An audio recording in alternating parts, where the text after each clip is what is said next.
Halo guys, selamat datang di 1% Podcast. 1% Podcast adalah bagian dari 1% startup life school terbesar di Indonesia. Dalam podcast ini kita bakal ngebahas topik-topik seputar kesehatan mental, pengembangan diri, serta edukasi life skills dengan tamu yang handal di bidangnya. Kami ingin kamu untuk bisa mendapatkan insight baru dan berkembang seenggaknya 1% setiap harinya. So that's all, enjoy 1% Podcast untuk hidup seutuhnya.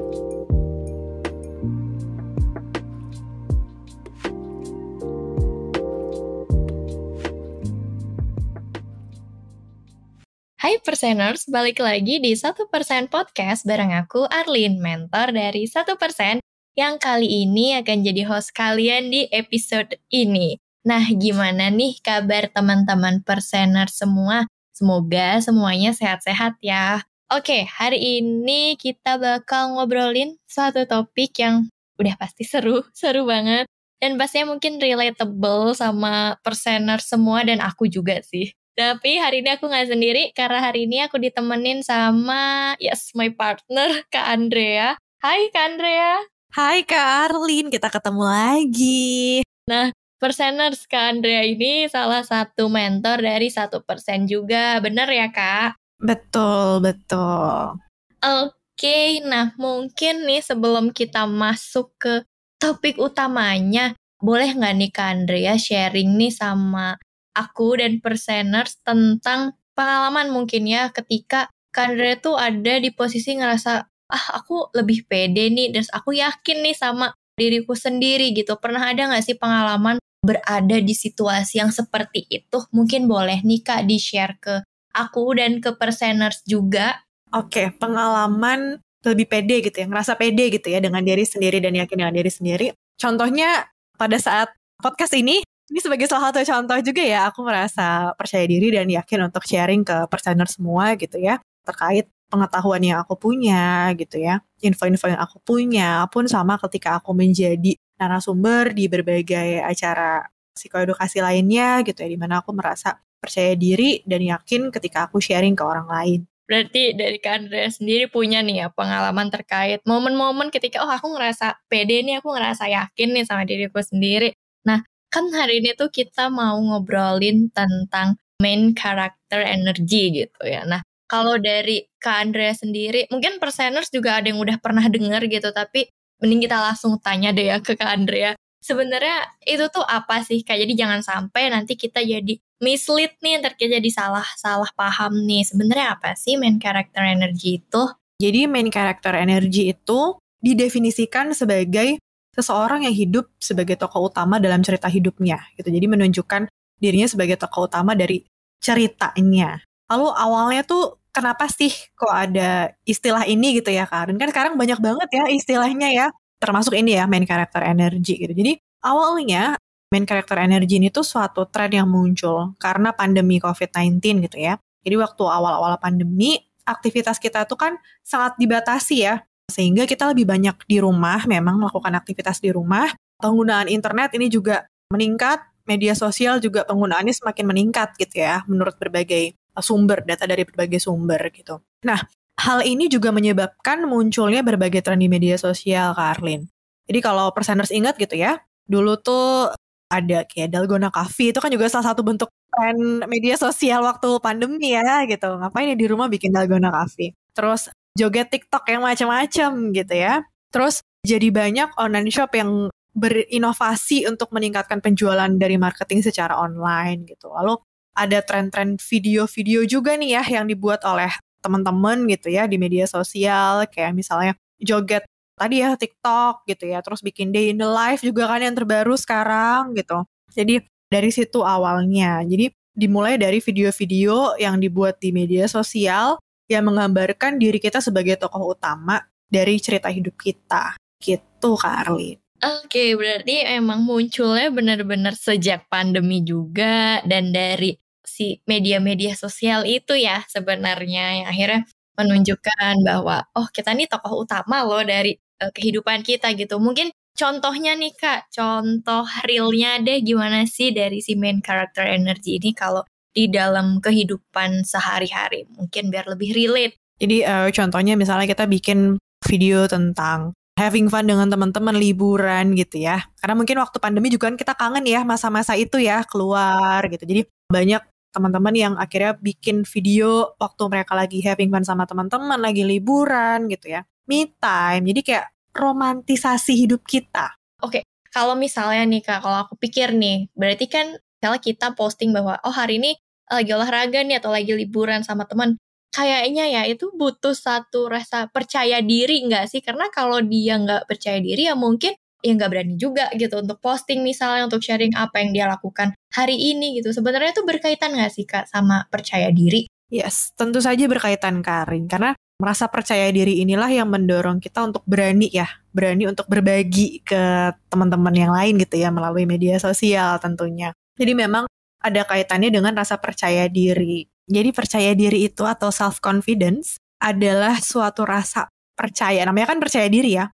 Jadi rasa percaya terhadap kemampuan, kualitas diri sendiri secara keseluruhan. Jadi kita percaya terhadap apa yang diri kita punya gitu ya, kemampuan, kualitasnya, penilaiannya. Berarti memang benar yang tadi kata Kak Andrea, ya secara keseluruhan gitu ya kita percaya sama diri kita dengan kualitas yang kita punya gitu ya. Berarti kalau misalnya nih, kan percaya diri kan mungkin teman-teman perseners juga sering denger nih, misalnya cara meningkatkan percaya diri gitu. Emangnya ada ya dampaknya kalau kita itu minder mungkin ya, biasanya kan kalau oh kamu nggak pede nih, berarti oh aku kayaknya minderan deh atau insecure gitu. Emang dampaknya itu seperti apa sih sampai kok kayaknya penting nih untuk bisa ngeboost percaya diri kita?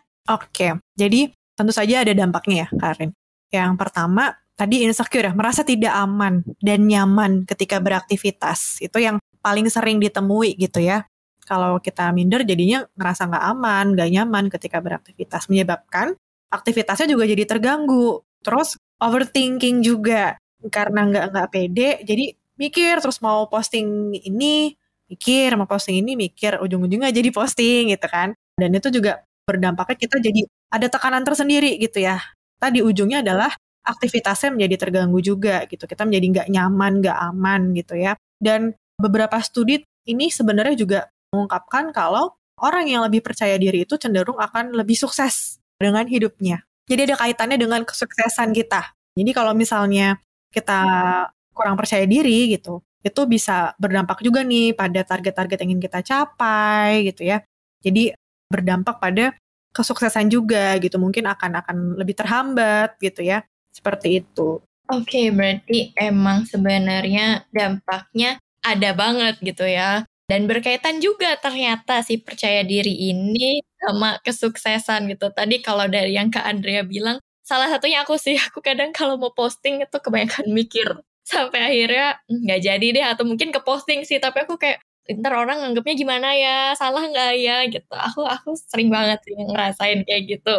Nah mungkin Kak Andrea boleh nih share gimana ya caranya buat aku juga gitu ya, dan perseners lain biar lebih bisa percaya diri. Karena ya ketika kita nggak percaya diri, kita jadi nggak nyaman ya sama diri sendiri, dan sama aktivitas yang kita lakukan pun juga berpengaruh ternyata gitu. Jadi mungkin boleh nggak nih Kak Andrea kasih tips-tipsnya ke aku dan perseners, gimana ya caranya biar bisa lebih percaya diri lagi gitu. Oke, jadi ini juga yang biasa aku berikan opsi ke menti-menti aku ya, Karin ya, kalau permasalahannya terkait kurang percaya diri gitu. Jadi yang pertama, untuk bisa percaya, kita perlu apa sih? Kalau menurutku sih kita perlu percaya sama diri sendiri dulu sih, dan perlu aware dulu. Oke, nah perlu aware tadi ya. Jadi sebelum percaya kita perlu untuk mengenal. Kan kita kalau ke orang lain juga sebelum kita percaya sama orang lain, kita kenal dulu kan sama orang itu. Nggak mungkin tiba-tiba ya. Yes, betul. Jadi kita perlu mengenal dulu. Sama ke diri kita sendiri juga. Sebelum kita percaya, kita perlu untuk mengenal diri kita dulu gitu. Tahu apa yang menjadi kelebihan, kekurangan, apa yang kita seneng, apa yang kita nggak seneng, dan sebagainya gitu. Kenapa? Karena kalau misalnya kita sudah lebih tahu tentang diri kita, sudah lebih mengenal, yang kita anggap kurang tuh kita bisa cari celahnya ya, untuk bisa terus dikembangkan. Kan udah kenal, udah tahu bagaimana mencari celahnya, bagaimana mengatasi kendala-kendala yang mungkin terjadi, dan apa yang kita anggap kurang ini gitu ya, bisa meningkatkan rasa percaya tadi gitu. Karena kan kita sudah tahu ya apa sih tadi kelebihannya apa, bisa ditutupin dengan apa gitu. Jadi yang pertama adalah kita perlu untuk mengenal dulu. Dan satu hal yang kita perlu ingat juga gitu ya, ketika kita berusaha untuk mengenal diri kita secara lebih dalam, bahwa setiap orang terlahir dengan keunikannya masing-masing. Biasanya kalau nggak pede itu cenderung ada perbandingan antara diri kita dengan orang lain gitu kan. Sebenarnya nggak apa-apa. Kalau sekali-sekali kita ngelirik atas, ngelirik bawah, kanan, kiri, itu sebenarnya nggak apa-apa gitu. Kita tetap perlu untuk tahu gitu ya kedudukan kita di lingkungan sosial seperti apa, tuh kita punya kebutuhan di sana memang. Tapi tetap diingat kalau kita ini baik sebagaimana adanya kita.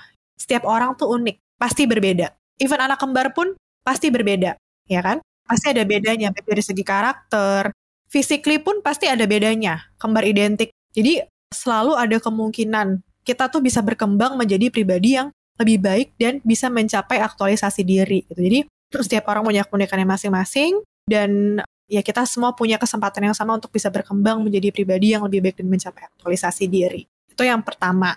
Terus yang kedua adalah kita lebih berpegangan pada hal yang bisa kita kontrol. Seperti niat kita, intention kita, pemilihan kata. Kalau misalnya dalam case main karakter energi ini kan ada pemilihan gambar, pemilihan video gitu ya. Kita berfokus pada hal-hal yang bisa kita lebih kontrol gitu ya. Nah, selama intention kita baik, nggak ada maksud untuk menyakiti, pemilihan katanya oke, gambarnya oke, videonya oke, itu seharusnya akan baik-baik saja.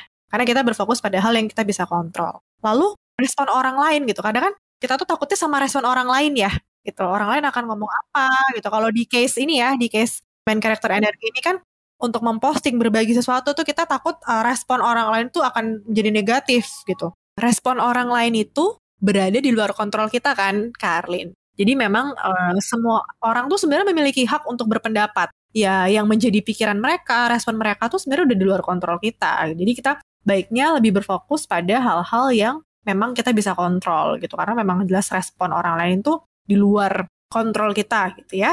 Kalaupun memang ada respon negatif, tetap ada sisi baiknya perseners. Kan bisa jadi bahan untuk evaluasi diri juga gitu ya, pengembangan diri ke depannya gitu. Jadi kalaupun worst case scenario tetap ada respon negatif, meskipun intensi kita sudah baik, pemilihan kata, video, gambar sudah baik-baik saja, masih ada respon negatif ya, oke, kita perlu untuk menerima juga ya gitu, menerima juga dan jadikan bahan untuk evaluasi diri ke depannya. Mencapai aktualisasi diri, seperti itu. Lalu berikutnya gitu ya, tadi sudah mengenal, terus berpegangan pada hal yang bisa kita kontrol. Berikutnya ada bagaimana kita menampilkan diri kita kepada orang lain, termasuk dari segi postur. Ini lebih ke arah postur sih sebenarnya ya. Jadi ini hal yang menarik yang aku temukan gitu ya, dari beberapa sumber sebenarnya. Jadi kalau misalnya kita secara fisik menampilkan diri secara lebih tegap, nggak nunduk gitu ya, melihat mata lawan bicara gitu, itu akan membantu diri kita untuk menjadi lebih percaya diri sebenarnya. Jadi kita menampilkan dari segi fisik itu juga akan maju ke hal-hal yang lain gitu. Nggak hanya dari segi fisiknya juga, tapi perasaannya juga menjadi lebih percaya diri. Jadi postur nih berpengaruh juga. Ini menarik banget ya. Jarang ini dibahas sebenarnya postur ini. Lalu berikutnya itu adalah merawat diri ya, self-care. Misalnya kayak olahraga. Olahraga ini juga di berbagai sumber dibahas juga. Jadi olahraga,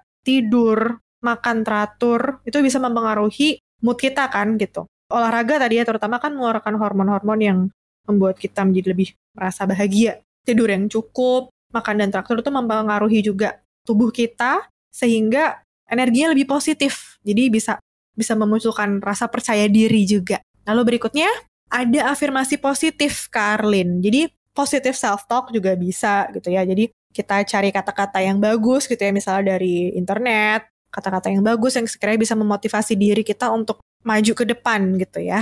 Untuk berani misalnya untuk melangkah keluar dari comfort zone seperti itu. Jadi afirmasi-afirmasi positif itu juga membantu untuk kita bisa lebih percaya diri. Seperti itu, Karlin. Oke, ternyata ya sebenarnya ya mungkin kalau teori mungkin oke seperti ini, tapi kadang prakteknya kita masih sulit dan sebenarnya itu nggak apa-apa juga ya Kak Andrea, karena kan memang butuh proses ya. Betul, jadi memang tidak ada yang instan. Benar. Bikin mie instan aja perlu direbus dulu, diapain dulu. Betul, ada step by step-nya. Karena kadang banyak juga nih yang suka cerita, iya aku tahu teorinya tapi susah, nggak bisa gitu. Mungkin bukan nggak bisa, tapi belum bisa atau mungkin belum mau untuk coba mungkin gitu ya. Jadi jangan langsung, oh nggak bisa gitu. Tapi coba lebih punya pikiran yang growth mindset gitu ya. Karena ya pikiran kita itu adalah salah satu hal yang bisa kita kontrol. Full kontrolnya tuh tetap di diri kita. Itu yang kita perlu terus diingatkan gitu ya Karin. Kalau mau mentor atau profesional lainnya itu ngasih tahu A, B, C, D, F, G gitu. Tetap setelah itu kontrolnya ada di diri kita, di pikiran kita.